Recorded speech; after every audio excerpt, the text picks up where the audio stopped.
శివుడికి నీళ్ళు ఎందుకు ఇష్టం, శివుడు ఎందుకు జలప్రియుడు, ఎందుకు అందరూ శివలింగం మీద నీళ్లు పోస్తూ ఉంటారు? ఎందుకంటే శివుడు యోగా చేస్తాడు. ఎప్పుడైతే మనం యోగా చేస్తామో శరీరంలో ప్రతి నరం, ప్రతి కండరం, ప్రతి రక్తనాళం కదులుతుంది. ఎప్పుడైతే రక్తనాళాలు కదిలాయో రక్త ప్రసరణ చాలా వేగంగా జరుగుతుంది. ఎప్పుడైతే రక్త ప్రసరణ వేగంగా జరిగిందో అప్పుడు మీ శరీరం ఆటోమేటిక్గా వేడెక్కుతుంది.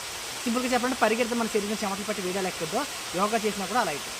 శివుడు ప్రతిరోజు యోగా చేస్తుంటాడు కాబట్టి ఆయన యోగ శివుడు కాబట్టి ఆయన శరీరం ఎప్పుడు హీట్గా ఉంటుంది. శరీరం వేడిగా ఉంటుంది కాబట్టి ఆయనకి మనం ఎలాగో నీడిపోయాం. ఎందుకంటే మనకు కనబడ్డు. ఎందుకంటే మనం ఆయన కనబడేంత గొప్ప పని చేసింది ఏమీ లేదు కాబట్టి ఆయన రూపంలో ఉన్న లింగానికి పోతాం. సింపుల్గా చెప్పండి, మన తాత ముత్తాత పోతాలు బతుకున్నప్పుడు ఎలాగో మనం మంచి పనులు చేయకుండా వాళ్ళు చచ్చే వాళ్ళ ఫోటోకి దండేస్తాం. ఎందుకు వాళ్ళకి డైరెక్ట్గా ఎలాగ వేయలేము, వాళ్ళకి దండేసి ఆ ఫోటోకి దండేసి వాళ్ళకి వేసామని ఎలా మనం అనుభూతి చెందుతామో ఇక్కడ కూడా సేమ్ అంతే. శివుడికి మనం ఎలాగో నీళ్లు పోయలేము, ఆయన వేడిని మనం చల్లార్చలేము. సో లింగ రూపంలో ఉన్న ఆయనకి నీళ్లు పోసి యోగా ద్వారా వచ్చిన వేడి చల్లారుస్తామని మనం తృప్తి పొందడం కోసం నీళ్లు పోస్తాం. నమస్కారం అండి. ఇది తెలుసుకొని నీళ్ళు పోయడానికి ప్రయత్నించండి. అప్పుడు నిజమైన శివుడు అంటే మీకు తెలుస్తుంది. నమస్కారం.